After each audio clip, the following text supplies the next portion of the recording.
So since we are already live, we just need to hold on for like a few minutes. Let's have more people joining us so that we can get started. Thank you.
Okay then.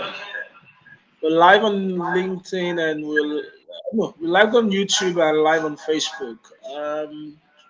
Still not live on LinkedIn.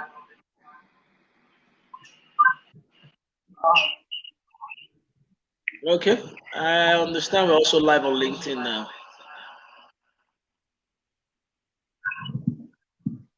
Oh, okay, let me put everybody off. It's calling. No sound.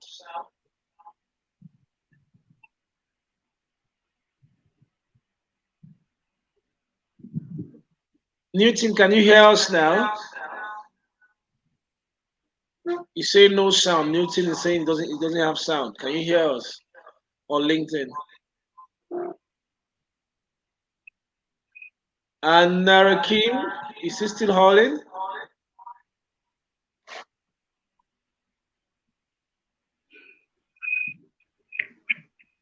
Okay, thank you, Nathan.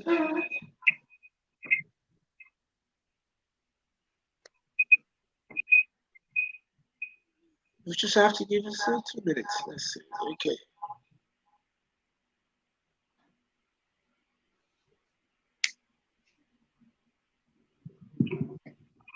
Right?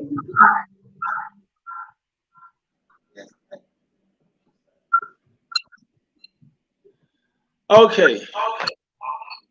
Morning.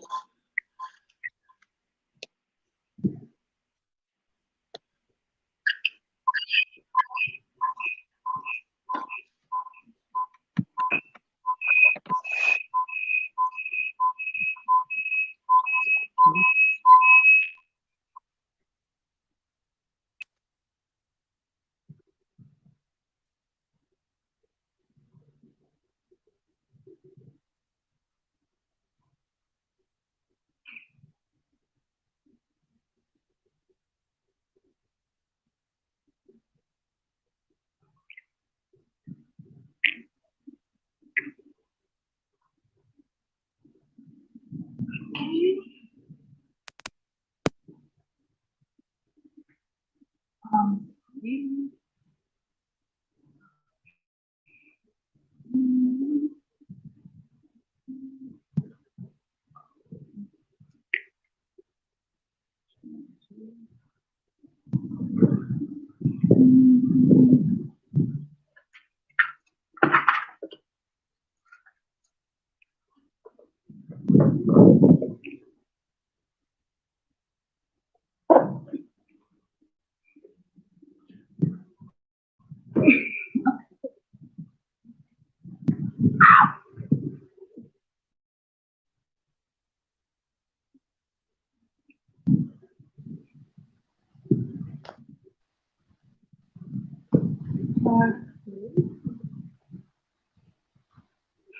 Hello, can you hear me? Yes.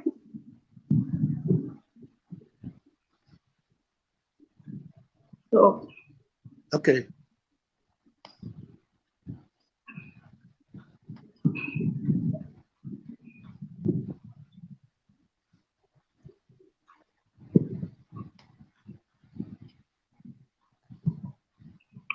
Can I say something? If you're talking, I can't hear you.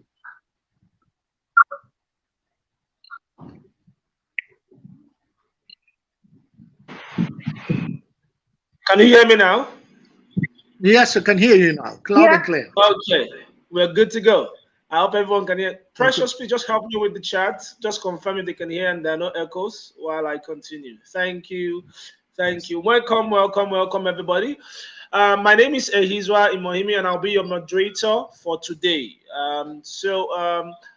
You can always put any questions you have in the chat, any information you want to share with us in the chat, and we will respond accordingly. Um, so this is a special mentor program for African freelancers, and this is the opening event. It's a 5-year program, so we still want to upscale 5 million African freelancers in the next 5 years, and we welcome every one of you. Today's event is themed Global Remote Work and Outsourcing Destination. Africa is the new frontier. It's something very, very interesting because you understand that for many years there have been so much of freelancing activities going on all over the world, different platforms. There's no platform out of Africa, and sourcing business is the it's bridging that gap and to create opportunities for young Africans to work as freelancers and to work on this platform. So you're welcome once again to the event. So sourcing business is a platform designed to connect skilled workforce with remote job opportunities across the globe. Um, our commitment is to ensure Africa has a fair share of outsourced jobs globally. There is a gap within this space, and the opportunities are available to Africans. You see, sometimes young Africans are trying to get freelance jobs, and they have different challenges. Um, in this regard. So this platform was set up to bridge that gap. So our commitment is to ensure Africa has a fair share of the outsourced jobs globally. So, as a means to tap into this fast paced growth in the world's technology driven business space, our vision is to position Africa for the job of the future by arming at least 5 million youths with industry critical skills over the next 5 years. So, one, we are creating a platform. Two, we are also providing skill to be able to play within the industry. So in the year 2020 alone, for example, jobs were more than 3 billion US dollars, outsourced jobs, by organizations all over the world. But it is amazing that within this large opportunity, African young people did not participate that much. While India, which is the second largest beneficiary of these jobs, Africa seemingly has a very low representation on the list of top 20 earners. You see, Nigeria has the largest English speaking country among developing nations, but yet the participation is Yeah. small. So this platform wants to bridge that gap, providing opportunity for African young people.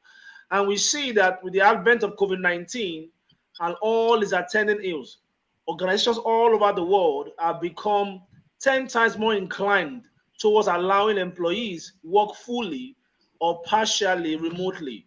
So the pandemic has opened up more opportunities, and it is one thing that the sourcing business platform want African young people to partake in. So, bridging Africa's skills gap, tackling the unemployment problem 80% of the in-demand skills by startups all over the world are technology inclined. You see, so they're leveraging the internet and other digital technologies for delivery. Software development, data analytics, digital design, digital marketing, and the likes account for at least 40% of these jobs, while the other 40% require varying degrees of expertise in product management, project management, business analysis. So there is a wide range of opportunity for young people across Africa to participate in the remote job industry. So, two things that the sourcing business will do while we get into the other part of this event. Put this as part of your mind. We will empower and we will employ. One, empower. Via mentorship programs, we will train 5 million African youth and equip them for globally relevant in-demand skills. So you'll be empowered. That's one. Secondly, you'll be employed. So over the course of the years, there have been many partnerships being developed and more that will still be developed. So we'll leverage our partnership across the world to connect skilled resources with remote jobs. So two things will happen. You'll be empowered and you'll be employed. So I will encourage every one of you listening, and as you share with your older friends and colleagues, they should sign up to the platform. You can register. We'll share the link with you. Register, get on the platform. Today is the launch officially of this platform. So I hope you enjoy your time. I'll pass it to my colleague, Precious, as she takes the other path. Thank you and welcome once again. Thank you, Elizwa. Thank you very much for this awesome introduction of what SourceIn is about and how everything is going to be. And definitely, Africans, just like the normal word that is being used, we are the giants of Africa and all that. I'm sorry, can you hear me properly? Can you hear me? Hello? Okay. So is SourceIn business is one of is not just one of, is going to be one of the best African platform that will help a lot of freelancers and people that have been aiming to go into remote jobs. So today, without taking much of your time, I will be introducing to you our awesome guest speakers. And definitely to each of the speakers, there's going to be an amazing thing to pick up from them, because I don't need to introduce or even say much about them. Along the line, when they are talking, you will be the one to confirm of every word being said about how intruding and how awesome this event is going to be to everyone. So the first keynote speaker today will be Muji Kotel. Muji is an awesome personal. Maybe Muji, would you want to say much about yourself, like introduce yourself more to the audience for them to get to know more about you? So let me have you on board, Muji. Good morning, everyone. Thank you very much, Precious. As soon as I start my kickoff, I will present myself in more detail. So thank you very much. Just go on. Thank you. Okay. So after a first experience as a lawyer, Muji was chosen to join the high potential program of Swiss Re, a leading reinsurance company. During the following years, she has the unique opportunity to leverage the latest technology in fintech, legal tech, and to build new digital solutions and engage in business model innovation. And amongst other, she also learned more to address and mitigate risks in developing economies. So to further deepen her skills in the areas of entrepreneurship, sustainability, and impact, Muji enrolled in the International Executive MBA program of the University of St. Gallen. That's from insight to impact. Enriched with new insights, she decided to redirect her trajectory. Would you discuss more about her personality, about her aims, about her skills, and her goal on the next phase where she will be speaking? But let me just quickly make this rounding up introduction of Moji.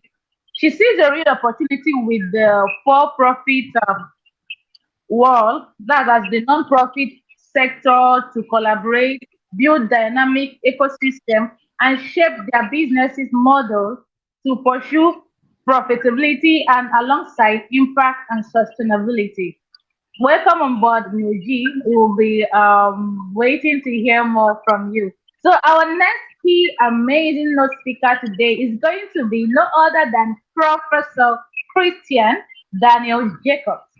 Um, he is an amazing personnel. I believe you will confirm that when he starts speaking. He's an international academic researcher, a scholar, a registered educational psychologist with the Health Professional Council of South Africa. He has extensive experience in Africa and Nigeria in the higher education sector as a director of studies. That's Professor Christiana Jake, as a director of studies, a vice chancellor of a private university in Ogun State, Nigeria, and also an acting vice chancellor, deputy vice chancellor academics at a private university in Bayelsa, Nigeria. Not that that is an amazing profile Professor has here, and definitely he has also he has this passion of building Africans in bringing us out there to the world for people to see the impact we could make from our work. And that's why we are saying today Africa is the new frontier. You shouldn't miss this program because it's going to be an truly amazing, eye opening, and life changing event. Trust me when I say this. He has also done in-depth research on the decolonization of curriculum in higher education. Nigeria, that is addressed in his latest publication, Holistic Overview of Private Universities in Nigeria, Future Ready Smart Private University, published on Amazon, that's in May 2021. Professor Jacobs will be speaking on the importance of mentoring in African digital transformation.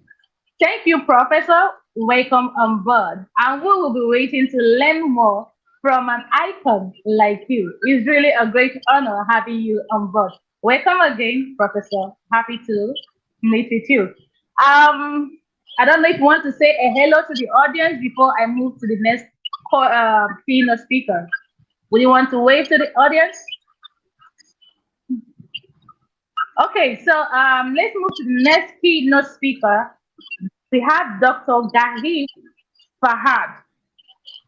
I'm excited to introduce Dr. Fahad to you. Honestly, I'm very, very excited to do that because he's an amazing personality for you to meet and engage with. I would say, without me sounding so much, I would say a man filled with a lot of wisdom. So he's also a mentor of African upcoming freelancers, a British with an amazing passion for African development. That's something to be happy about. Someone that has Africa in his heart in helping to build a lot of great potentials that will definitely help in moving the world to a better place. A British with an amazing passion for African development, like I said, we have sorry, we have leveraged his wealth of experience and network from the very beginning of his initiative. We designed worldwide opportunity for African young professionals, and he's an experienced UK academic, and more recently, dean in a Nigerian university. He has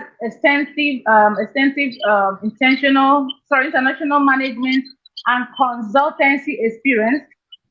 Like I said, he has amazing experience in academic sector and an experience UK academic and more recently a dean in a Nigerian university. He has extensive international management and consultancy experience. And definitely Dr. Fahad will be sharing most of these amazing experiences with us during his section with each and every one of us. So join me to welcome Dr. Galib Fahad. We celebrate you, Thank you. sir. Thank you, and it's great having you on board. So Thank you. our Welcome. next keynote speaker today, thank you, sir. Our next keynote speaker today is Mr. Jonathan Okalawahan. Sorry, Mr. Jonathan is an amazing person.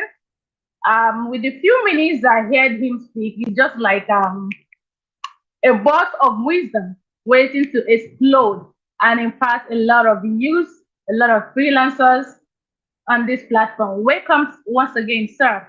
So, Mr. Jonathan Okalawan is a co-founder, a board executive at Global Crop Limited, a Global Crop Global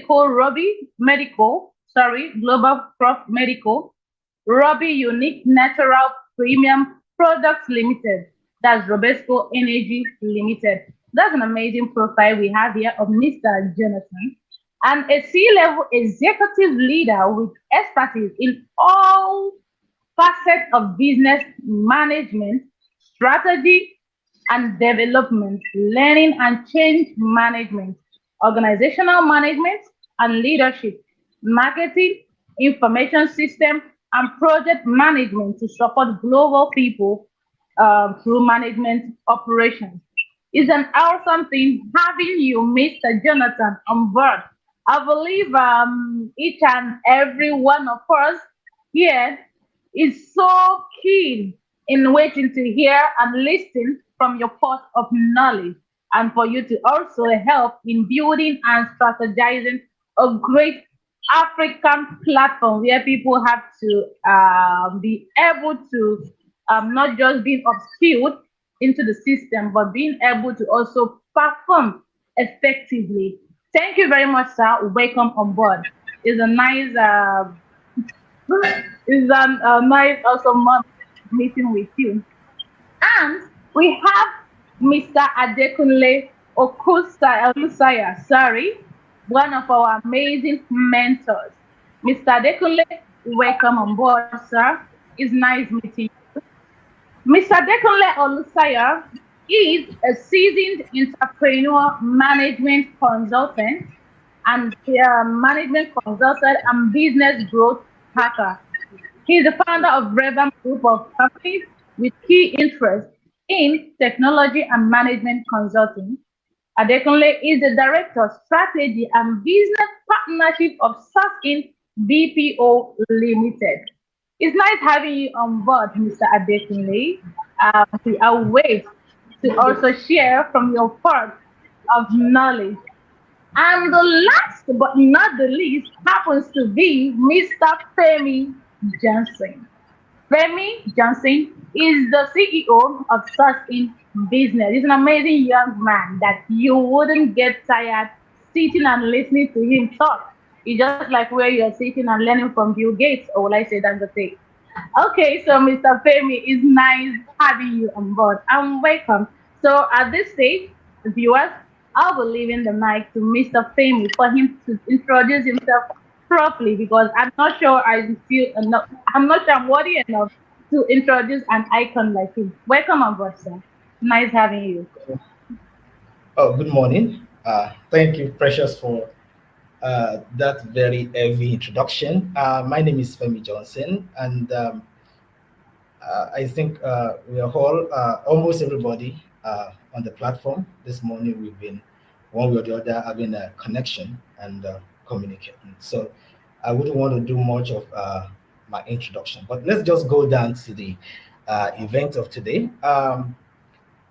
The sourcing mentorship program. I think the first person actually tried to introduce what we are trying to do this morning. What we are trying to do this morning actually is to help African youth to be able to deliver on what is expected of them in the 21st century. And this can be seen from a different perspective, even though of recent, talking about COVID and all that has happened with that, a lot of reality is actually certain, which made the truth more obvious. So, looking at what we have before us, which is 5 years plan to actually upskill 5 million Africans, it's a whole lot. And we've been working very hard for the past, let's say, 2 years to make sure that we make this a reality. I would like to start a bit from the historical part. I normally love to do that because it's a part of me talking about history, the importance of mentorship. Why should we have this at a point like this for Africa? Mentorship, when we're talking about mentorship for Africa, we are looking at tackling or addressing one of the major problems of the continent, which has to do with unemployment. And when you talk about so many problems and challenges of Africa, as if we have so many of it, but we actually do not have so many of it. Uh, the problem in Africa is actually can be subsumed into one challenge, and that has to do with job. Uh, Many times when I've had opportunity to speak at event, I've always talked about the issue of unemployment in Africa and what can be done to solve it. So if you want to tackle the issue of unemployment in Africa or the issue of the so many challenges of Africa, it's just about talking about resolving the problem of job. Uh, Many times people talk about the economy of United States, economy, European economy, development, innovation, technology, and all of that. All of these things are seated on one thing, and that is job. And that is why if you look at countries that are doing very well, when they are talking about their economy or they are going into political activities, they want to hear from political leaders as to how you want to enhance employment. Because once employment is sorted out, the society will function properly. Once employment is sorted out, there will be no poverty. Once employment is sorted out and there is no poverty, then crime will be reduced and eliminated. Once crime is reduced and there is no poverty, even what you call today as terrorism or religious fundamentalism, which is rooted in poverty, and which has to do, I mean, totally connected with unemployment. Because if you're Correct. talking about fundamentalism today, you'll be talking about the Middle East, or talking about Asia, or more importantly, Africa, and you want to talk about Nigeria. So most of these problems are rooted in unemployment. So once unemployment is addressed, and I tell you that the 60 to 70% of the problem of Africa will be solved. And now, when we're talking about the issue of unemployment, then we want to start zeroing down to the aspect of the group of people that should be addressed or that should be attended to, which is the youth. And for us to be able to do that, then it brought us down to the importance of mentorship. And while I was doing studies around this whole project, and I began to go into both the Bible and history to understand more about mentorship. And I discovered that one of the earliest civilization or the oldest kingdom that ever existed, which is the Babylonia, the kingdom of Babylonia, the Persian, yeah, I think the Persian kingdom of Babylonia, under King Nebuchadnezzar II, actually adopted this strategy. I actually found that in Daniel chapter 1, when the king actually asked his ministers to go looking for youth that are talented, youth that are vibrant, youth that have potentials, to bring them together and to train them on how to be able to help the nation. And that was what happened. So when you start hearing some names in the Bible like Daniel, like Meshach, Shadrach, and Abednego, even though these names are not forthcoming in history, but you can draw a connection between both the history of the kingdom of Babylonia under Nebuchadnezzar II and what actually happened in Daniel chapter 1, and realize that the secret to the development and the growth of one of the biggest empire in the ancient time was rooted in the strategy of developing the youth. So that shows us actually the power of of mentorship. And also from there, I was able to deduce that actually because of that mentorship program, Daniel, who happened to be a foreigner from another country, actually emerged today as the biggest freelancer, in human history. He was a young guy who actually was able to, because what he was doing there is consulting. And this is what I want to address in the issue of freelancing. When we talk about freelancing, many people think that freelancing is for people who don't have jobs, or freelancing is for people who are not privileged to work in oil and gas and or have a stable means of income, and so they try to hustle, like we call it in Nigeria. That's actually not the idea. Freelancing is actually what people with specialized skills do, because another word for freelancing is actually called consulting. So you have some of big names out there, and you don't call them freelancers; you call them consultant. And you feel respected when you are called consultant, but you want to feel less valued when you are called freelancer. And being a freelancer actually means that uh, if you are not part of an organization, but that organization actually needs your specialized skills to be able to improve on themselves and be able to get better value. And so, even though you are not part of them, they have to hire your expertise for them to be able to function better, or for them to be able to deliver better results. And that was what happened in the case of Daniel. Daniel wasn't a Babylonian; it was a Jew. And in the record of the Bible, we were able to see that he actually worked. He was consulted for four kings, four different generations. And now this was actually revealing to me the power of mentorship. So now, if the Babylonians were able to develop a strategy around youth empowerment mentorship, which led to the most successful Persian kingdom during that period, it also means that if Africa is going to come out of the current situation of challenges that face us, we have to look at how to enhance and energize our powerhouse, because the powerhouse of every society is the youth, is the powerhouse. The old people, most of the time, the older, of course, they are the leaders and all of that. But the powerhouse of every nation is actually the youth. That's why you have the likes of Mark Zuckerberg and the rest of them across the United States. You see what they do to power the economy of America, because the power lies with them. And with the aids of technology, I tell you that the youth have become more powerful, even though because of lack of mentorship, this power is being abused. And that's why you have cases of saying, oh, in Africa today, we have what is called Yahoo boys. We have all kind of bad names that are being used for those who are taking advantage of internet, because their energy were not properly guided and channeled. All the people you call Yahoo boys today are actually smart guys that should be enriching the economy of. These are people that should be building super solid multinational, multi-continental organizations, because they have understood how to take advantage of technology and use it, manipulate it to do something wonderful. But because they were not guarded and their strength were not properly pruned, and they had to go the wrong way. And that's why today you talk about Africans. Oh, there are 419, there are fraudsters, scam from Africa. Those guys are smart, but their energy were not properly coordinated. If you look at that, like that Daniel chapter 1, something amazing was said by the king. He said they should look for young people who are cunning in knowledge. The word cunning can also be applied as a word being manipulative, but that is in the wrong side of it. The word cunning actually means smart. Young people who are smart, who are able to provide solutions, who are able to see problem and turn it around. So the so many people you see in Africa today that you tagged as scammers are actually talented people who have potential of becoming Daniel of this generation. And if I were to speak of myself a bit, I would say today I'm actually a product of mentorship. And I would like to talk about that in the next 3 minutes because of my time. In year 2011, okay, I was in my final year in University of Lagos.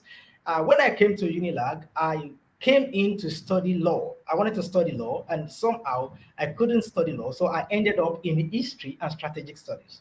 So while I was studying history, I began to have this concern about my career, that I wanted to be a lawyer, and today I'm going to be a historian. And I'm actually in a country where historians are not believed to be people who can become something significant in life. And I began to have that challenges, in my mind as a young man. And towards the end of my graduation in 2011, because I started 2007, then World Bank came to Unilag looking for young people they could actually put up for a mentorship, a mentorship program. And I actually applied for the exam. I sat for the exam and I was able to pass the exam. And the exam was a training, a mentorship program on business outsourcing. So I was able to take that program for 3 months, sponsored by the World Bank. And that's why I will use this platform to say again, thank you, World Bank. So why I was being worried, why I was under fear that after graduation, I won't be able to do so much with my life.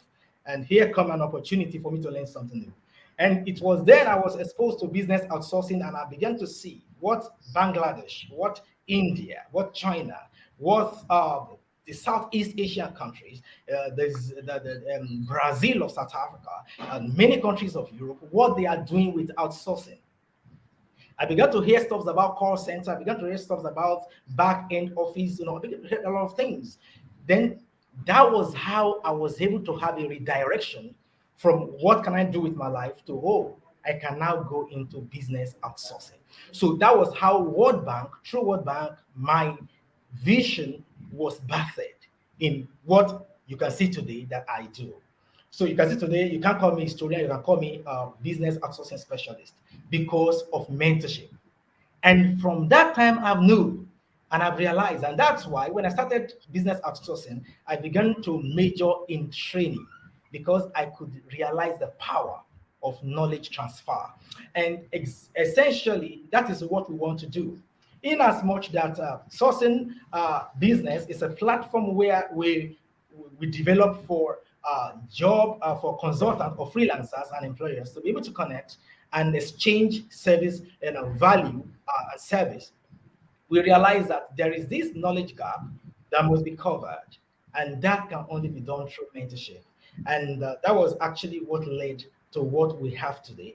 And I would want to use this platform to say special thank you to the World Bank once more, because if they didn't actually initiate that project, what is going on today wouldn't take place, because I would either probably be a teacher of history or trying to find something to do with my life or be among the population who are tagged unemployed in Africa today. But that mentorship changed all of that. And that is why I'm very strong in my conviction that this mentorship is going to change the life of 5 million Africans.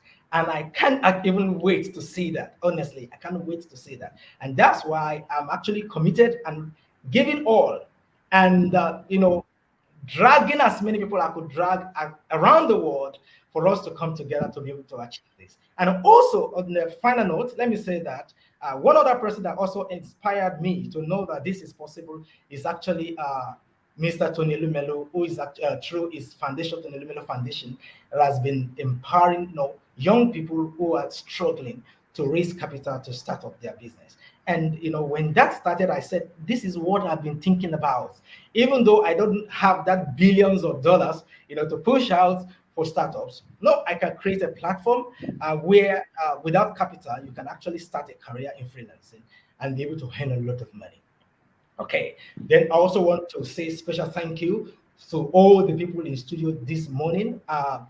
Some of you, most of you, we have never met physically. We have only reached out to you online, and you have been so magnanimous. All of you, I'm amazed at the level of which you are so passionate about African development. I'm so amazed, and I realize that the solving African issues is not left to Africa alone. Because we Africans believe that, it is only Africa that will take care of Africa. But we have come to realize now that the entire world is actually hoping to take care of Africa. And I also want to use this level to say that you don't know one thing, that Africa is very much ready to contribute constructively. I normally say something about Africans that are outside, that are in Europe and America. I call them the remnant of Africa.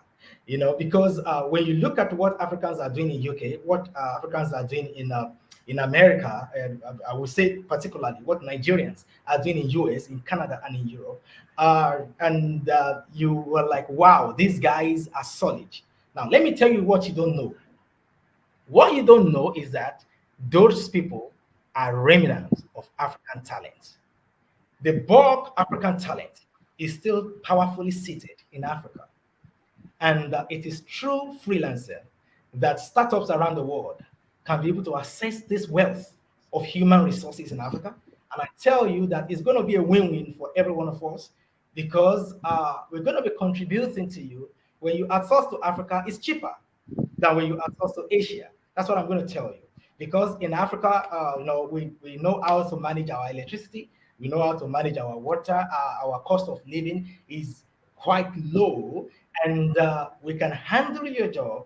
Making sure that you are able to save cost on your business in Europe and in America, and being able to get much more value from Africa. So let me stop here because of my time. Thank you so much for listening. And right now, I'm going to introduce our keynote speaker. I would not want to say much. I would just leave her to take her time to introduce herself and be able to share with us. So, Miss Muje Koteli, you're welcome this morning. Thank you for coming, please. Thank you very much, Femi. Good morning, everyone. I'm going to share slides, so I'm not going to see any one of you, but I hope that everything's going to be fine. Let me give you... Okay.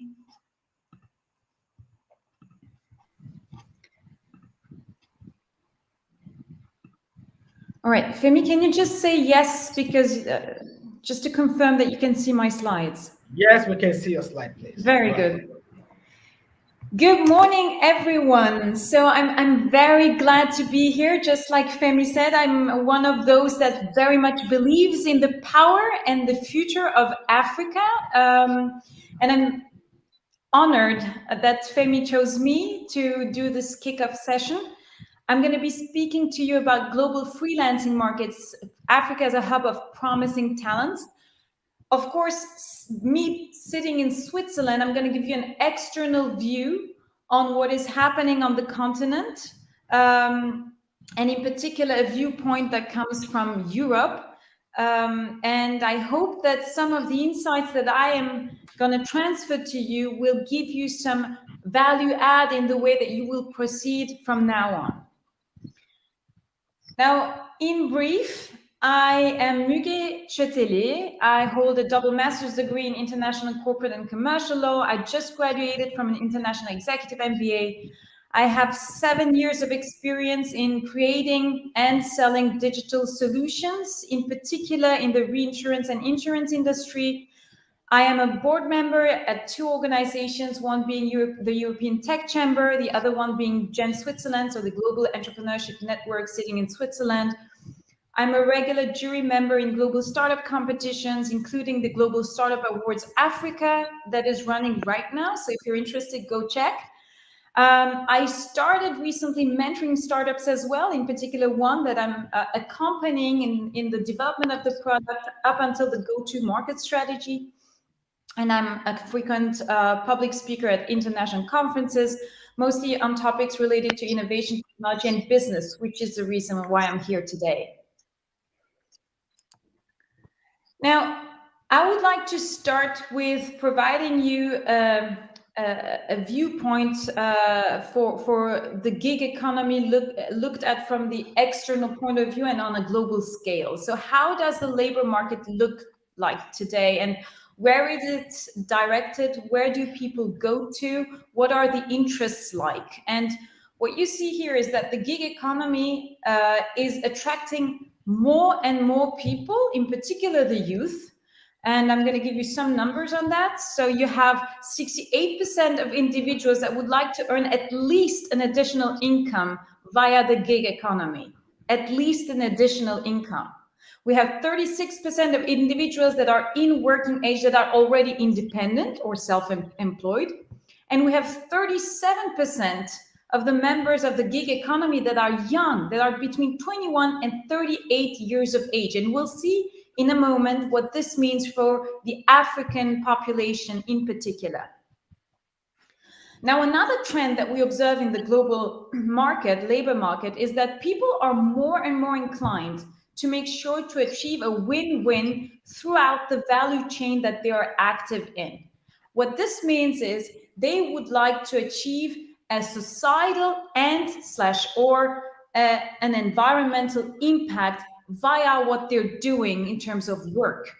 So we are shifting from utterly and solely profit making into I want to make profit, but I also want to do good.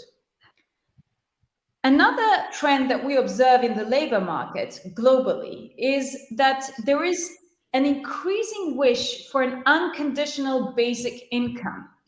And there are several reasons for it, including poverty that was mentioned by Femi earlier, but not only.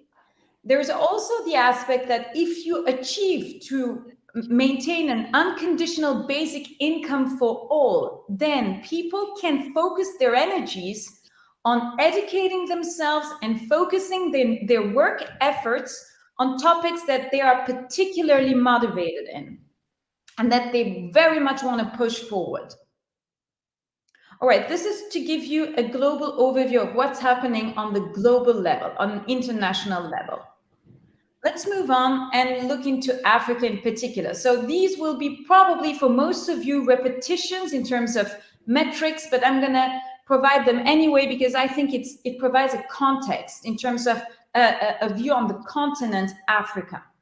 We have almost 1.4 billion people living in Africa today. This is 16.7% of the total world population, which makes Africa rank number 2 of the regions of the world, so more or less the continents of the world, ordered by population. This is huge. And if we look at the average age of people living in Africa, it's 19.7 years.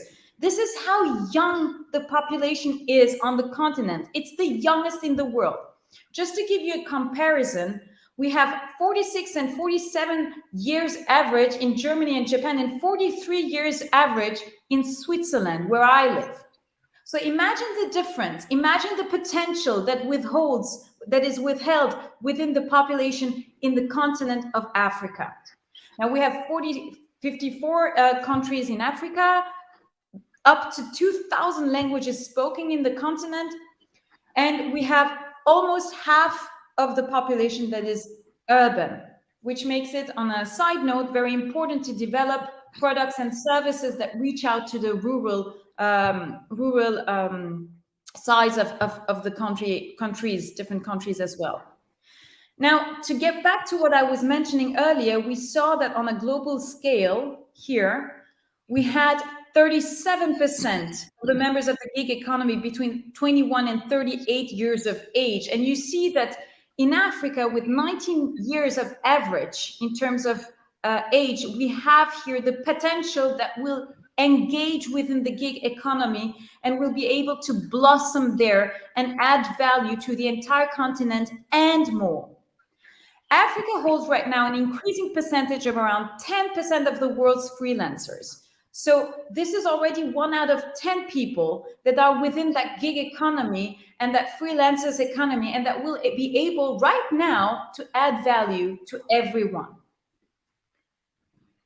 Moving on, we need to take into account certain opportunities stemming also from technological developments that we are experiencing worldwide.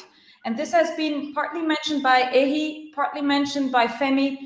It is important to note that 85% of workers in Africa today are still employed informally. This creates, of course, a tax loss for the governments and affects the ability or the option or the alternative of those governments to invest in education, health, and basic infrastructure. Which gets me back to also Femi's point that Femi stated earlier, that it's important to push the freelancers economy in terms of adding up to the possibilities of people to educate themselves in a different way and to add value in different ways and to earn income in different ways, focusing on what they're interested most in. Now, the growth of digital platforms on a global scale and the gig economy in Africa will offer undeniably opportunities to bridge this gap between informal work and formal employment.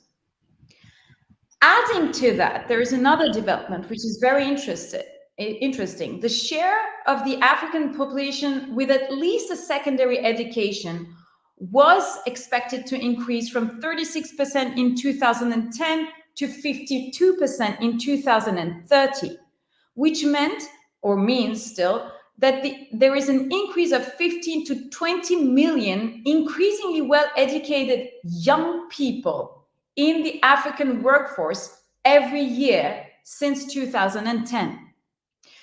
Now, as a consequence, there is an utmost need to develop and deliver ecosystems for quality jobs and to develop future skills to match those jobs. Now, let us look more closely into it and check on how to turn your talent into your success. And I will provide you with some thoughts, some approaches, and will invite you to think about it together with me and also later after this speech. Now, first of all, I would like to ask you 3 questions that I find very important. If you think about it, on a scale of 1 to 10, how well do you think that you are prepared for the labor market of the future? The second question is, how well do you know your skills? And the third question is, how well are your networking skills?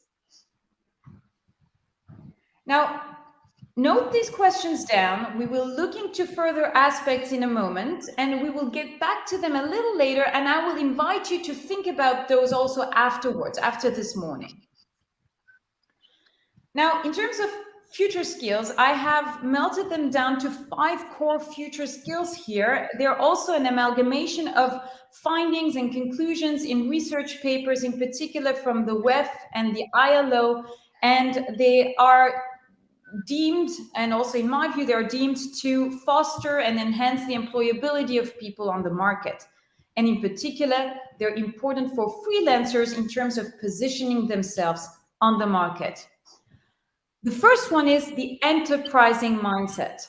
What is that? Well, it's the intrinsic motivation to achieve success, not extrinsic, so not led by salary or by the potential to earn money, but much more the intrinsic motivation to do the business that you want to do in order to achieve your own success and achieve your own fulfillment. Because if you are fulfilled within yourself, you will be able to achieve sustainable success, which is ultimately what you want.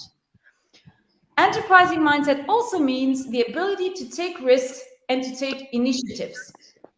So that is closely related, of course. If you want to take initiative, you are also engaged to taking the risk of taking that initiative, since it's something new that others didn't do the way you do it in the same manner before you. And that's very important in terms of achieving your unique value proposition and positioning it on the market, which brings me also to the next step, the inner strength. We all need to self-reflect about what we can do and what we can't do. And we will get to it a little later again. We need to know where are our limits. What can we do with the resources that we have at hand? What can't we do? Where do we need to put a break? Where do we need to say no? And we need to have the self-confidence to say no or to say yes and engage with the enterprise that we engage with. The third point is ecosystem management. It is core to every success today and tomorrow to be able to network effectively. We need to be able to build communities of like-minded people or complementary skilled people in order to build common success with joint results. It is not possible today, with the complexity of the world we live in and the complexity of the businesses that we build, to succeed alone. We need to get together with others. complement the skill sets needed in order to achieve common and enhanced results. Fourthly, problem-solving skills. So this is an old one. We have heard of it. It's nothing new.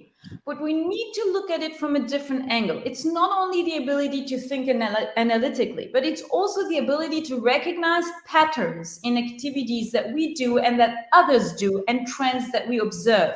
It's also the ability to build scenarios. And by that, I mean anticipate what is coming in the future and build already in the mind the solutions to address those anticipations that we analyze on the market, on a local and global scale. And finally, digital savviness. Ehi has mentioned it earlier. It's very important to take into account the technological developments that we see on the market today. In terms of digital savviness, it is in particular important to look into data analytics. Today, we are able to capture data that was around, but we couldn't capture earlier. It is possible to analyze that data, to filter, to search for that data, and get to conclusions in terms of that data. And finally, we need to be able to manage that data well in terms of achieving certain conclusions in the future on the basis of the data collected. So that's about the 5 future skills enabling to foster employability and to enhance your marketability as a freelancer. Now let us get to the concluding thoughts. Turning talent into success around Africa. How do we do this ultimately? Well, if you boil it down, it's about self-branding and self-marketing. How do we do that? There are 4 core aspects to it. First of all, by being unique. What does that mean? Well, we get back to what are our skills? What are our values? And where do we want to get? What are our aspirations, our ambitions? What do we wish for ourselves and for others today? The second part is being visible. We need to build that brand around our values, and we need to communicate it well and clearly on the market. For instance, via social media, but it can be also via sharing knowledge. To the degree that you know it and you can do it, mentor people, coach people, be there for others. They will help you back one day. And same goes for mentoring. Engage with mentoring, learn and give back to the mentors. Like Femi said earlier, he's still grateful today for the program he was able to attend, provided by the World Bank, supported by the World Bank. It is something very important, the ability to receive and the ability to give.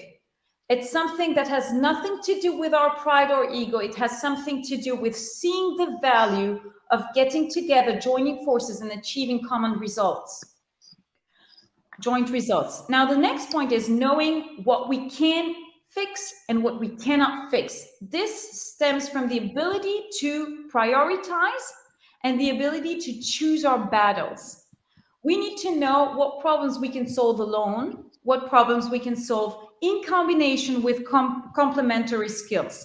And we need to be clear in terms of what we offer to the market, in particular in the freelancers community. We need to know what is it that we can offer alone to the market and what is it that we can offer jointly to the market. And finally, we need to be connected. We need to reach out, we need to connect, we need to join networks and manage those contacts. It's not only about building new ones, but it's also about managing the old ones. And now that we've been through these thoughts, I would like to invite you to take a second look at the 3 questions that we have been looking at in the beginning. On a scale of 1 to 10, how do you think now that you're prepared for the labor market of the future? How well do you know your skills? And how well are your networking skills? Take these questions with you and I'm inviting you to push the boundaries of what you think you can do and engage into your future. The future is bright if you're willing to take that leap of faith. I would like to thank you very much, and thank you, Femi, for having given me this opportunity to talk to everyone. And I'm open to any question that might be asked on the chat. Thank you. Okay.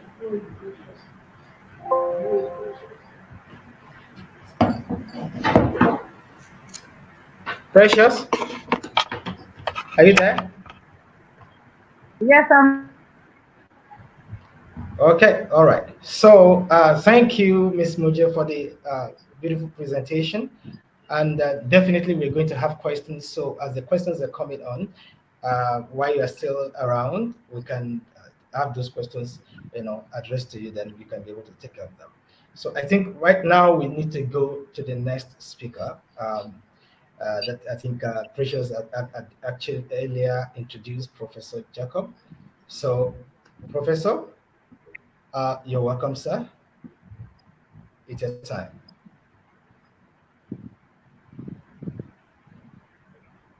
To be here this morning. I'm speaking from a very beautiful and sunny place that is Stellenbosch in South Africa. And listening to yourself, listening to our moderator, and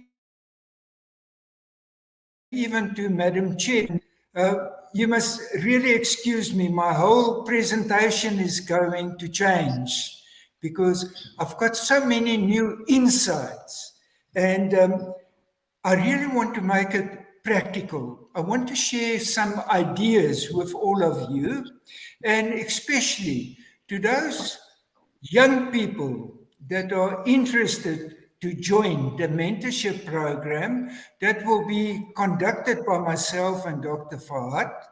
And we've done extensive research regarding entrepreneurship, technology, innovation in an African context, especially in Nigeria, especially in. We also focus on Ghana and Rwanda. But what I've identified, and I had a presentation at the Nigerian Academy for Science last week on innovation, technology, and then entrepreneurship. And what I identified with Dr. Fahad on our research is that the youth of Africa are tired of long stories. They are tired of promises.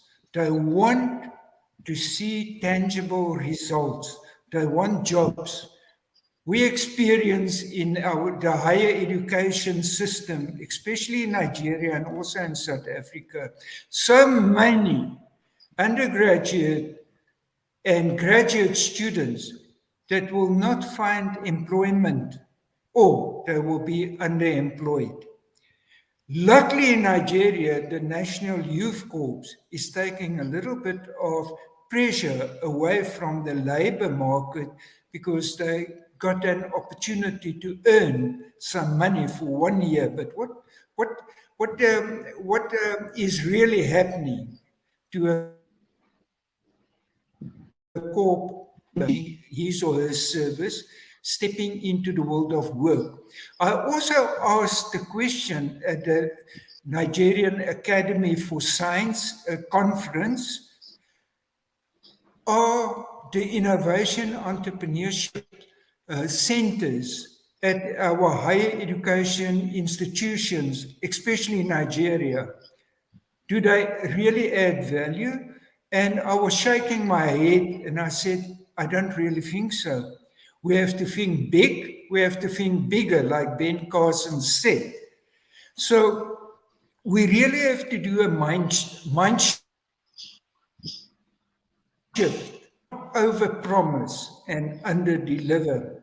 This is a very serious issue and matter that we have committed ourselves in the next 5 years to make a change. And you know, if you look closely at the top of the screen, I was shocked. Training 5 million African freelancers in 5 years. Do we have the capacity? Do we have the infrastructure? We have to work hard and keep on working hard to realize this vision that we set for ourselves in 5 years. We do not want to disappoint our young people. So I made a few notes and I want to be very brief and finish up in time. I will send you, for those, Femi, for those, Madam Chair, for those people or the viewers that are interested, I will send them a copy of what I've been saying in this limited time that's allocated to me, is that I will send you a copy of my address. Let me just highlight a few issues. I was asked to talk on the importance of mentoring in an African digital context. If you ask me to define mentorship, there are so many universal definitions of mentorship. My own idea of mentorship is that mentorship is integrated with coaching.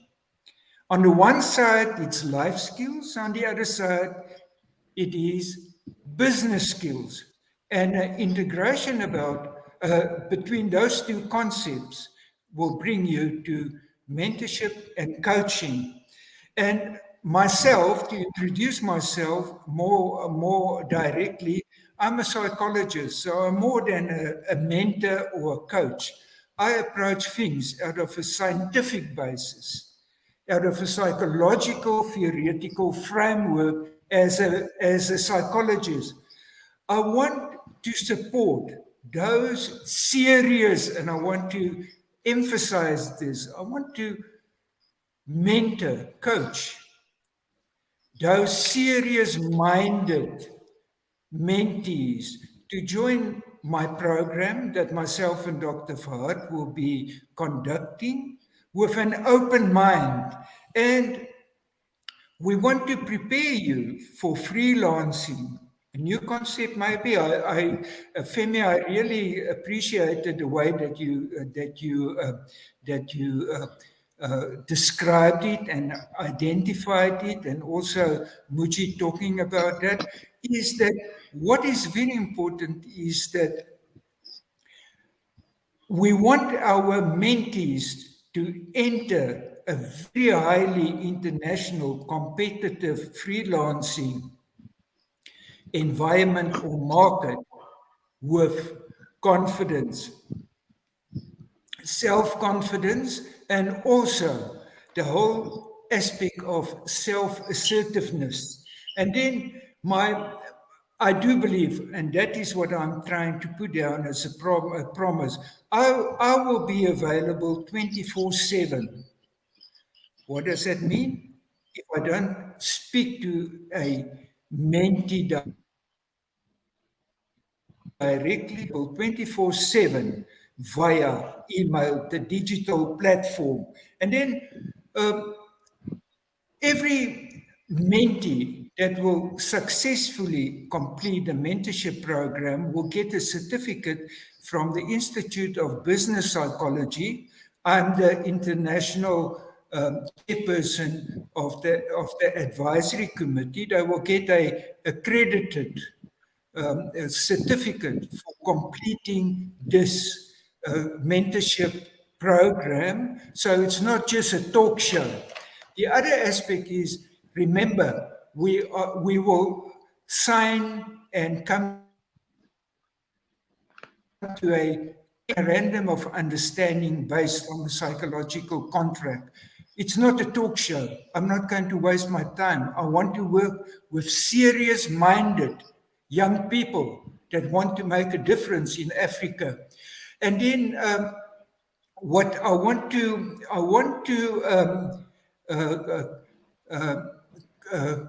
conclude my very short discussion, my ideas. I want to conclude what I also concluded on at the Nigerian Academy of Science conference in Abuja.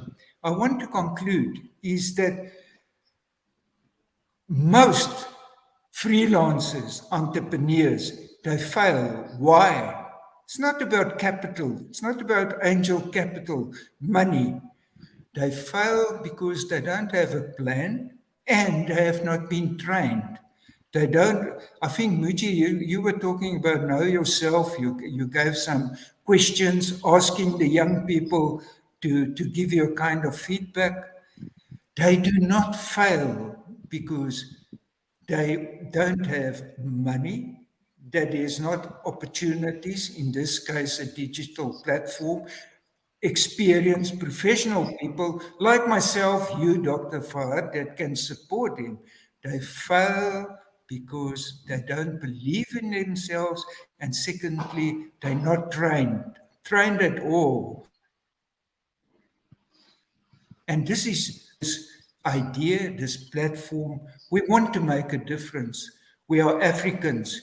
And Moji, for you being for 1 or 2 weeks in South Africa, doesn't make you an African, but your attitude, your passion, and also when you come and visit us in Nigeria and you see what Nigeria is achieving and becoming the biggest economy in Africa and can become one of the leading economies in the world with our young generation. Let's call them the millennium generation, Generation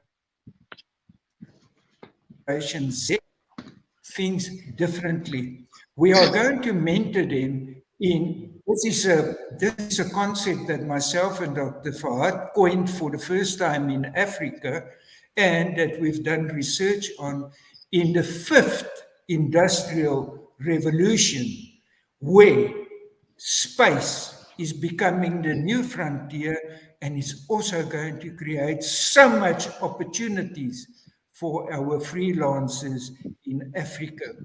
Let's stand together, shoulder to shoulder. Let's show the world that we care and that we can make a difference. But we care about our young people. We want them to become successful. So Femi, once again, wonderful innovation, wonderful initiative. It must not become a coffee shop, drinking tea session, talking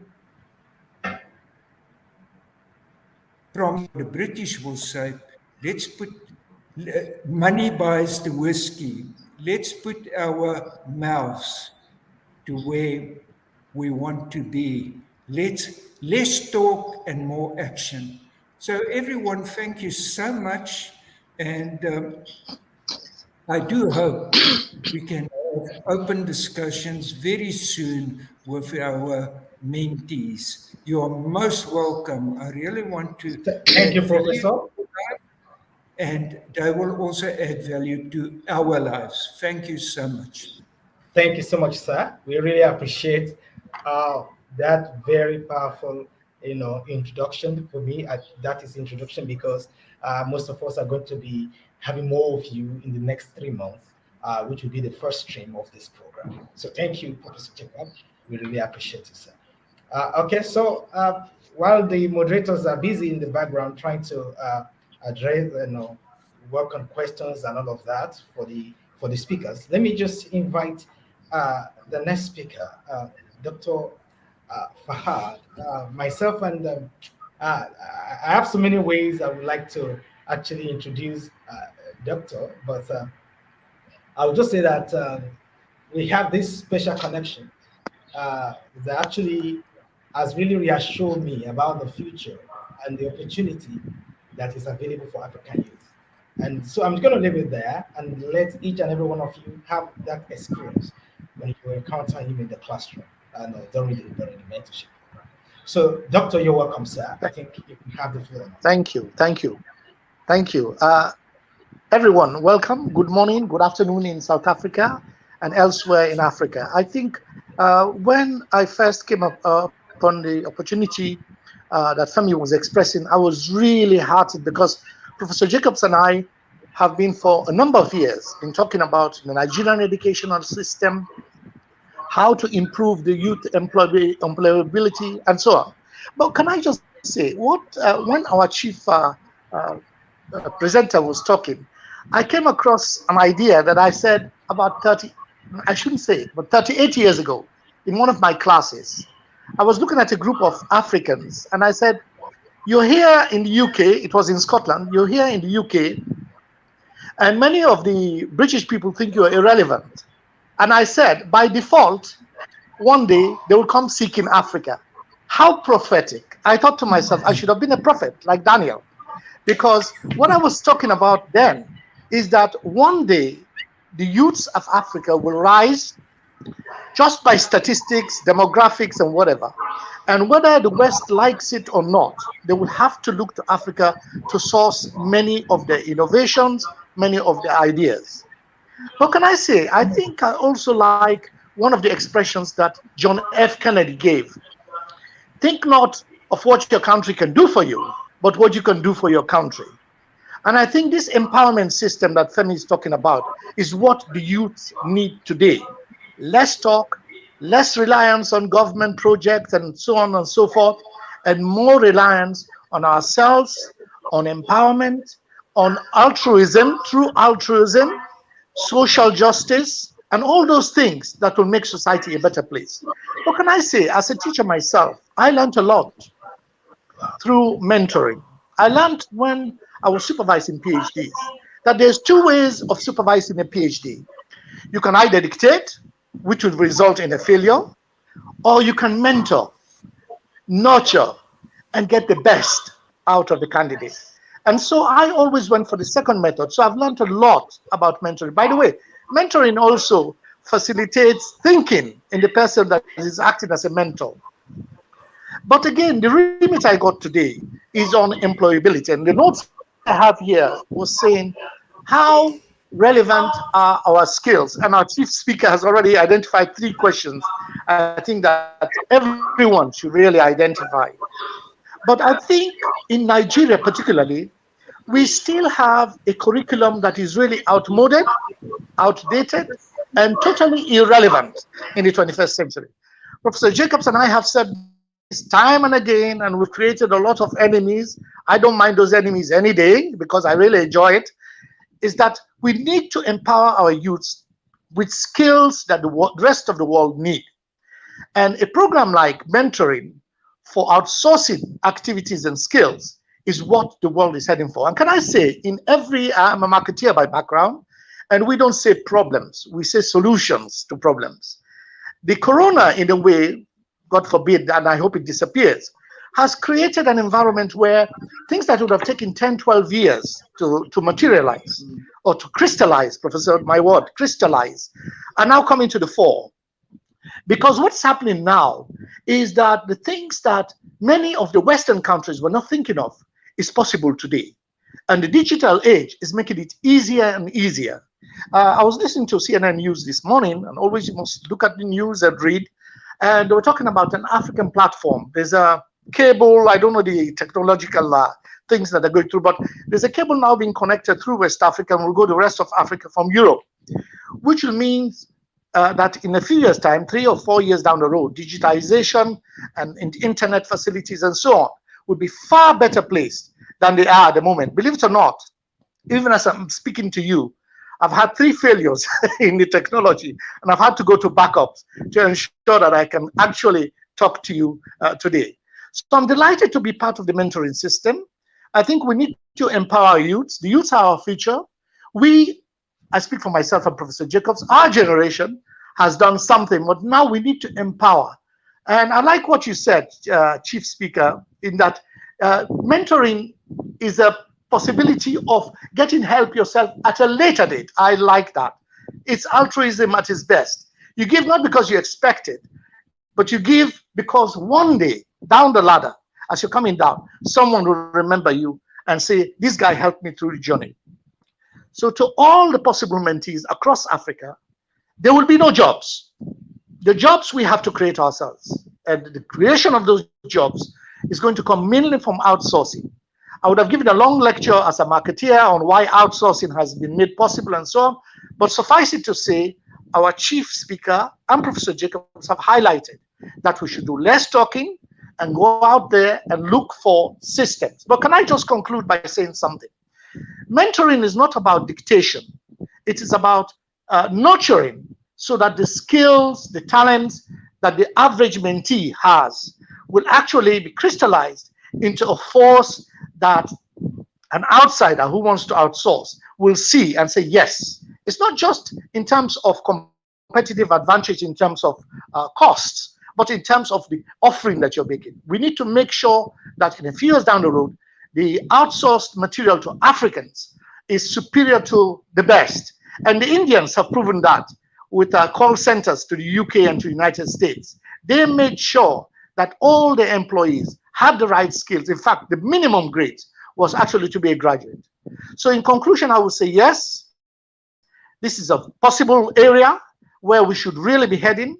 Less dependence on government and more dependence on ourselves so that we can do good for the society. Thank you very much.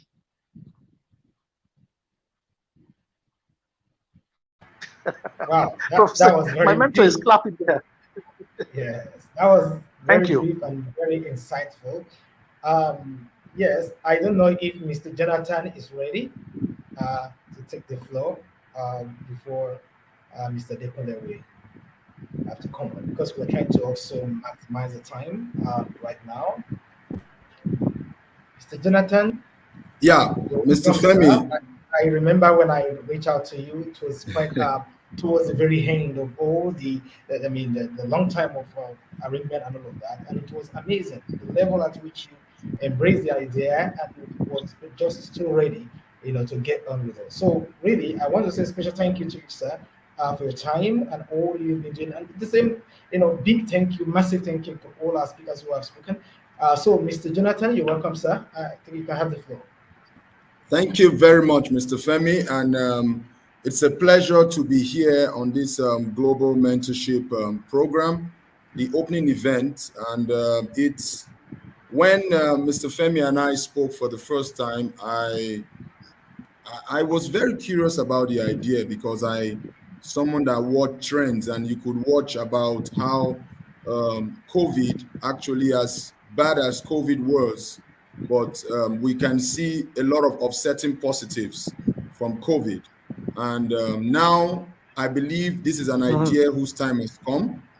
And it's something that we are doing it for Africa. And I thank God that I'm an African. I live in Lagos, Nigeria, and we have a big goal ahead of us. Like all the previous speakers have said, upskilling 5 million African freelancers in 5 years. And all the great speakers I want to stand on the existing protocol and say thank you to them. They really have made the job easy for me. I'm just to come and just put a little bit of icing to the great work that's been done. And to the convener, Mr. Femi, and to the entire team, thank you very much. I believe that mentorship and this freelancing, I love how Mr. Femi put it in the beginning, his opening remarks, talking about freelancing, and people look at freelancing and call them hustlers, but rather I'll look at them as consultants. And I think it's just a mind shift that we need to start looking at freelancing. And we see global platforms out there, global freelancing platforms. You see the like of the Upwork and the other freelancing popular names that we know out there. But we don't have any freelancing by Africans for Africans. We don't. And I believe that for Africa to be successful, we have to take the bull by the horns. Because if you look at how Africa was set up, the African economies was set up on the basis of extraction. And that's how African economies have been set up over the years. Extraction. Different countries have oil, they have diamonds, they have gold, and everybody has been coming over the years to take what they want and take it back to their countries and all that. So Africa has been a gold mine, but now is the time for Africans to come together and synergize. We need to create synergy across the African continent. And I love the spirit here among the various speakers to see that for things to change in Africa, we have to step up as Africans and say enough is enough. And we have to take the bull by the horns. COVID-19 has come. COVID-19 is a leveler. Technology is now taking the center stage, and we can see that technology is going to be major. And now is the time for platforms like this, remote work. If you look at the pandemic, the unexpected success story of the pandemic is remote work. It's the unexpected success story. That's why I said for COVID-19, there's a lot of offsetting positives.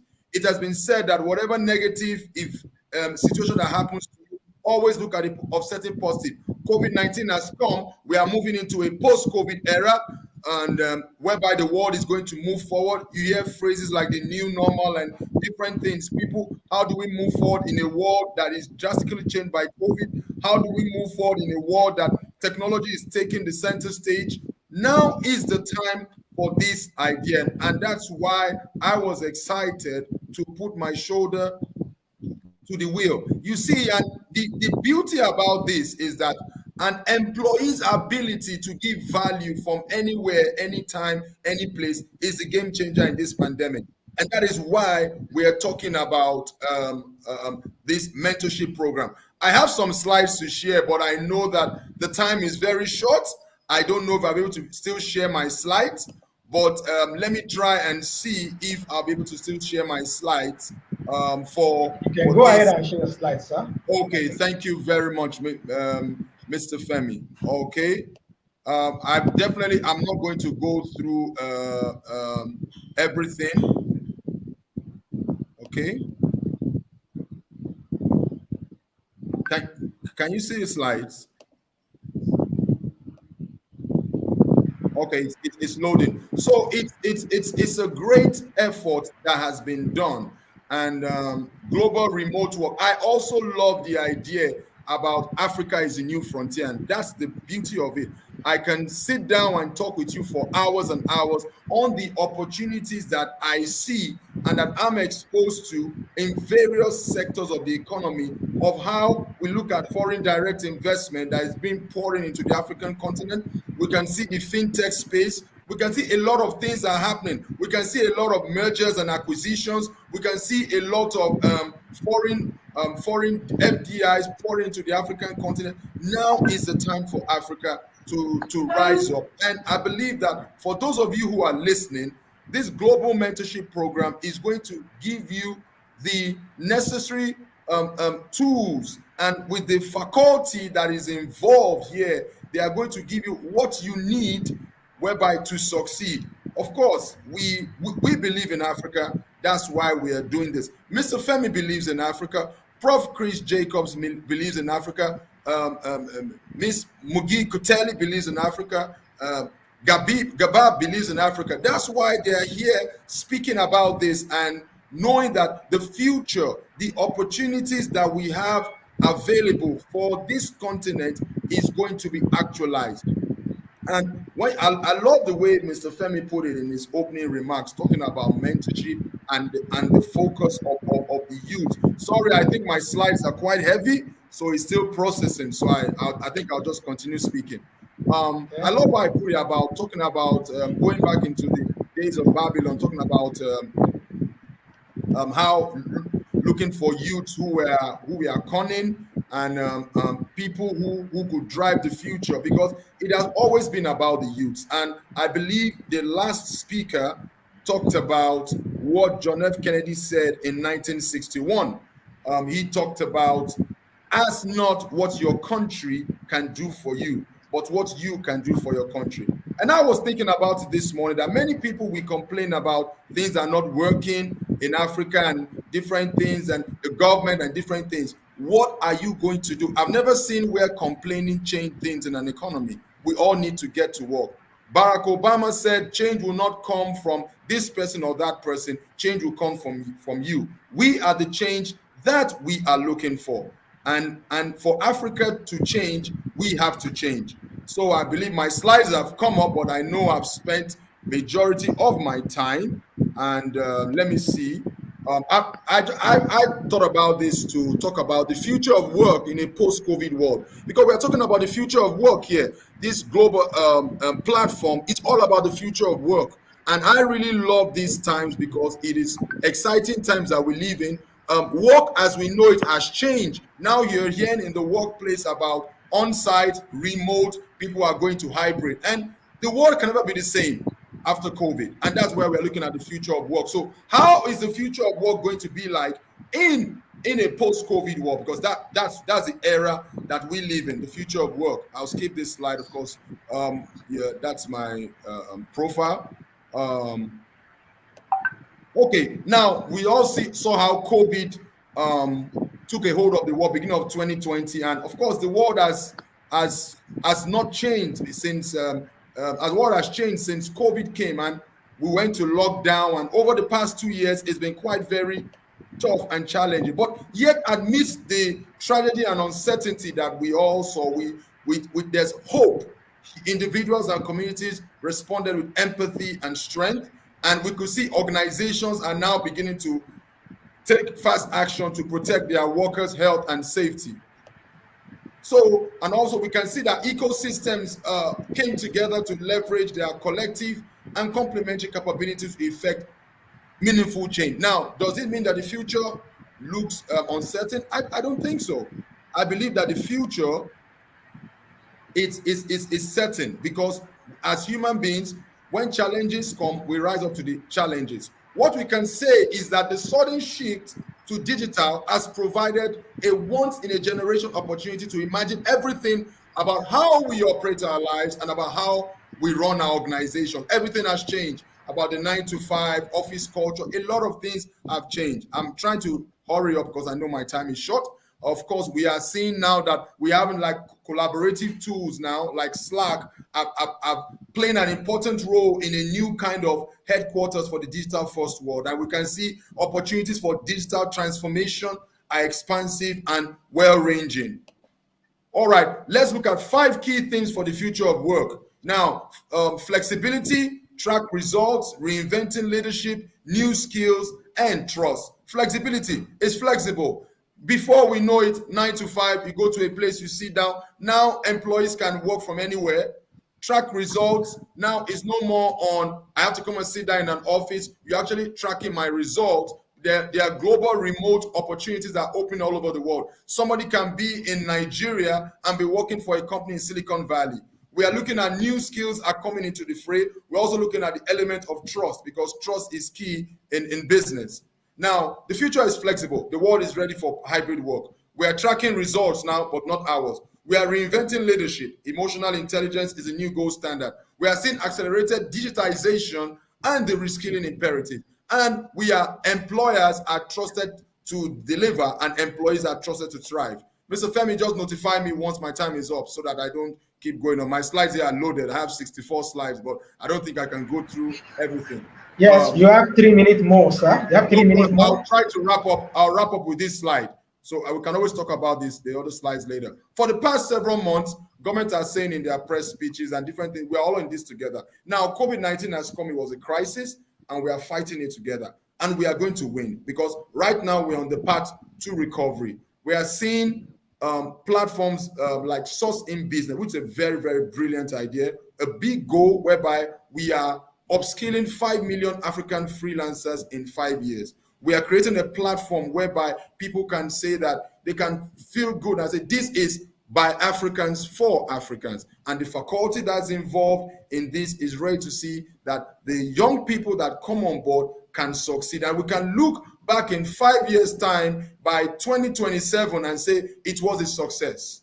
And when we achieved that goal, we set a bigger goal. So I want to say thank you to everyone that is on here, the faculty, which I'm privileged to also be a mentor on this program. and the faculty that is here, Mr. Femi, the convener, and different ones, that I believe that we have a great task ahead of us, but I believe that we can succeed. Thank you, everyone. If you have any questions, please send them in, and we'll be glad to answer your questions. Thank you for listening. Oh, thank you so much, Mr. Jonathan. Thank That you. was a good one, sir.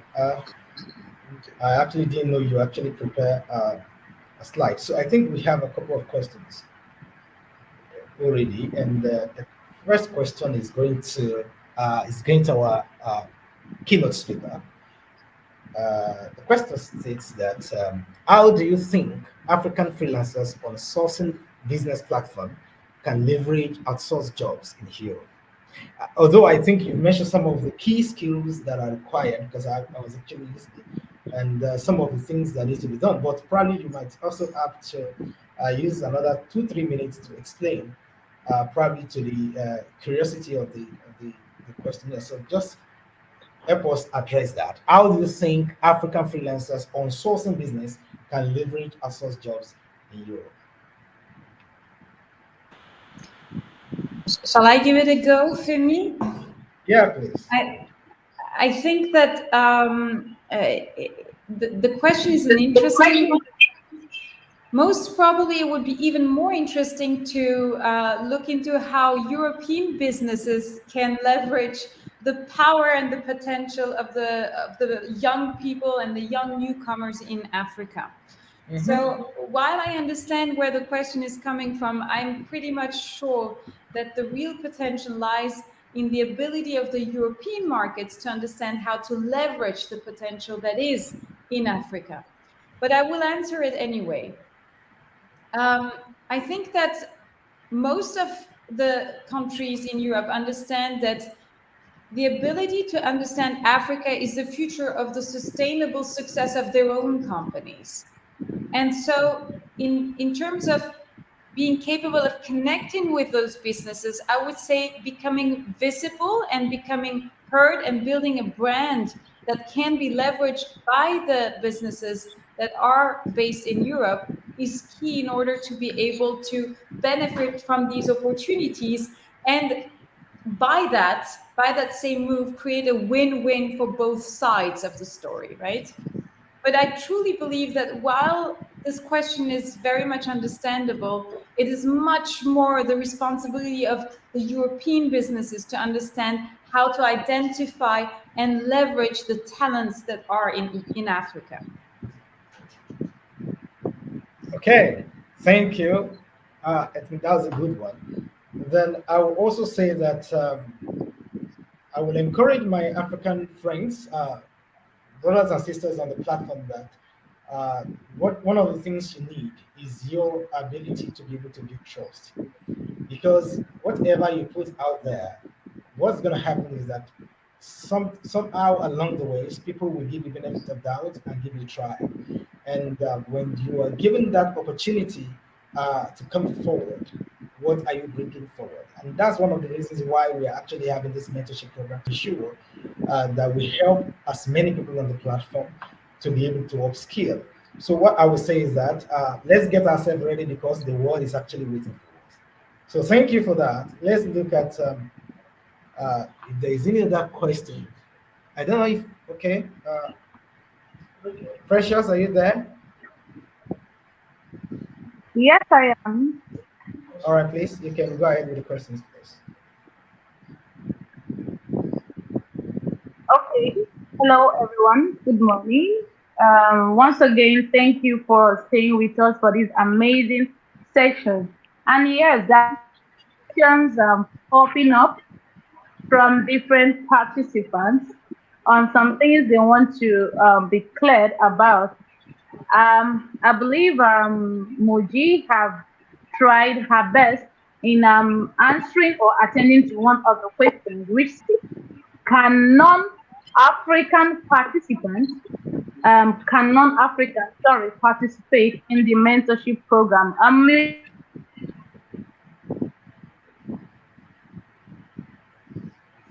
Okay. I don't know if you have attended to that. Okay, from this I think let me address that. Or if remote Mr. Adekunle, freelancing opportunity. yeah, can we take that question, please, because of our time? Mr. Adekunle, are you there? Oh yes, I'm here, Mr. Femi. All right, please. Can non-Africans participate in the mentorship program? I think. Okay, Can you hear thank you me? very much. Hello, can you Yes, I hear can hear me? you. Can you hear me? Yes, we can Loud hear and you, clear. please. Yeah, Yeah. very well. Hello. We can hear you, Precious. We can hear you. Yes. I asked Muji Koteli a question, sorry. If she can be able to throw more light on the question of one of the participants asked, if non-Africans can actually participate in this mentorship program. Yeah, I think that question will not go to her. That's why I'm nominating Mr. Definitely to Oh, okay, okay. So Femi, you'll be answering it then. Okay, thank you. All right, go ahead, Mr. Definitely, please. Okay, Okay. thank you, Femi, for the opportunity. Miss Moji, it was a great presentation there. I learned a lot from you.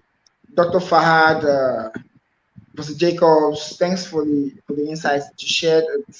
It was an exciting time here for me. I've been enjoying myself.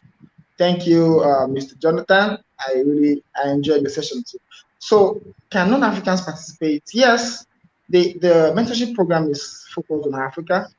The plan is to upskill Africans and to provide a platform for mentorship for Africans. However, we are not sectarian in any way. So while we're focused on Africans, on upskill Africans, non-Africans are open to participate. The whole idea is to open the frontiers of Africa, to push Africans to the world and to show the world what Africans can do and to upskill the guys in Africa.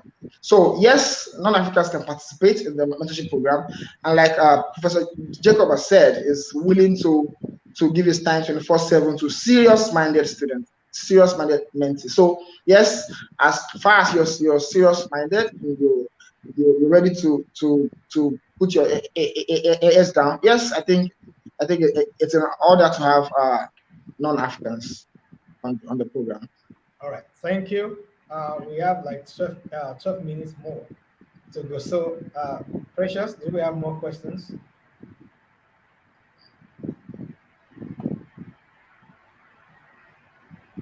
Hello, Yeah, we can hear you, please. can you hear me? Yes, please. Yes. Okay, how can Africans access? Can you hear me? We can hear you, please. Go ahead. Yes, Just go. Okay, so the second question goes by, how can Africans access / get remote jobs from other countries like US, UK, Canada, Australia, etc.? Are there processes? How can they access these jobs? Okay, I think I would want to take that.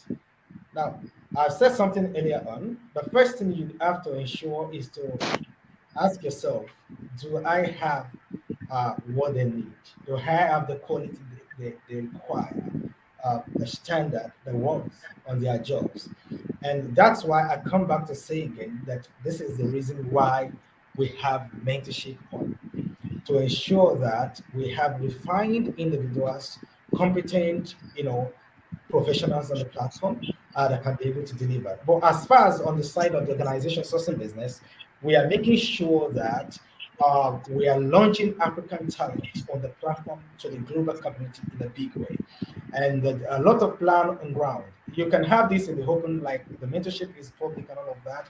There is a lot of plan and logistics going on in the background to ensure that we get as many organizations from Europe, America, Canada, and Australia to be able to leverage skills available on the platform. So what I'm going to encourage everyone is get on board and get ready because the world is ready.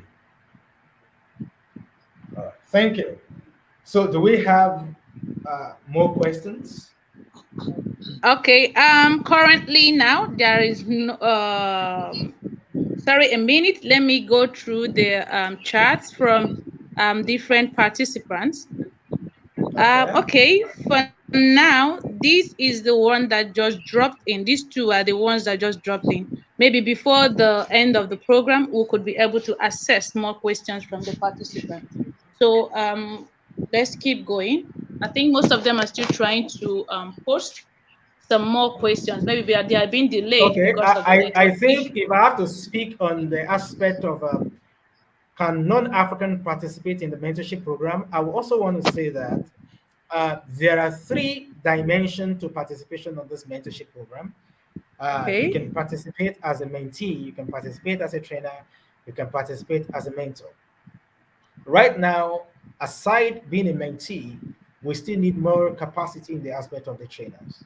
We need more volunteers on the side of trainers. So if you're watching this program or if you're part of this program and you know that you have what it takes to help upscale Africa, looking at our 16 basic courses and programs available on the platform, please feel free to register so that we can be able to leverage what you have.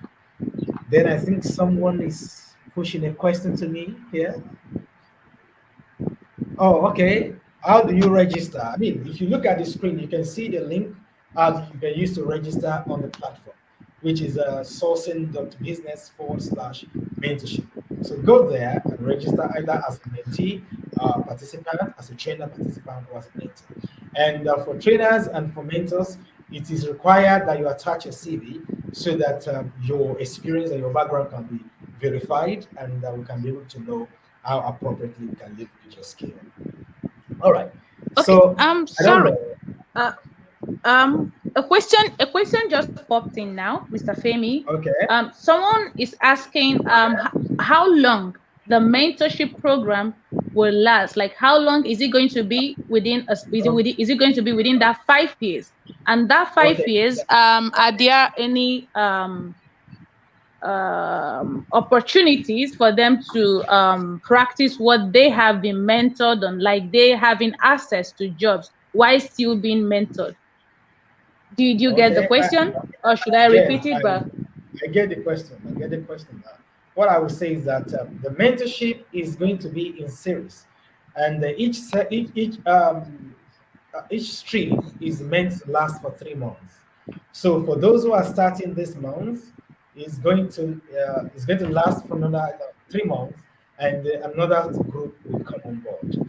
And for a question that was actually posed to me saying that how feasible is it to be able to mentor 5 million people in the next 5 years? Yes, we actually have the mentorship platform under construction. While we're going to start with the first stream, making use of the available, conference platform, existing third-party platform. In the next 3 months, our own independent training and the mentorship platform will have been ready, where the mentors, the trainers, and the participants can be able to engage 247 without stop for 3 months. And while the mentorship is going on, do not forget that mentorship is not for people with zero idea or experience. You might have been freelancing, you might have built career in freelancing, but mentorship will only help you to be able to brush up and be able to also open your eyes to some areas that probably you are not properly informed or experienced. And also, mentorship can help you to be able to diversify. For example, if you have been dealing in one aspect of maybe business analysis, through mentorship, you might be exposed and be able to learn other aspects as well that can be able to broaden the opportunity in the market space. So we have 12 minutes to go. So I'm going to just hand over to Mr. Dekole. Mr. Dekole is the director, business partnership for social business. So I think because of his location, he's been having issues connecting from the very beginning. So, Mr. Dekole, let me say you're welcome. Thank you, Mr. Femi, for the opportunity. Thank you, the mentors. Thank you, participants. Such a pleasure today to see this come to light of day. So it's something that there's been a lot of work going on in the background for a couple of months now, and the engagement over there. Really appreciate the mentors, especially the ones that are on board today. Ms. Muji, Dr. Fahad, Professor Jacobs, Mr. Jonathan. I really do appreciate all of us here. So, in closing, I'd like to speak a little bit to the mentorship program, the essence of mentorship, and what we intend to achieve. Like Mr. Femi has just said, mentorship is not for people with zero experience, with zero knowledge. It's for people that I want to expand their understanding. However, I'll say that I want to address something important that's very prevalent in the African environment. Training, one of the key outcomes of training is certificates, what I like to call credential. And the key outcome for mentorship is performance. When people get trained, they get credentials. When people get mentored, they perform. Now, the focus of the sourcing business mentorship program is performance. Performance, it's very key for us. And like one of the things Professor Jacobs said is Africans are tired of stories, they're tired of talking and talking. Performance, delivery.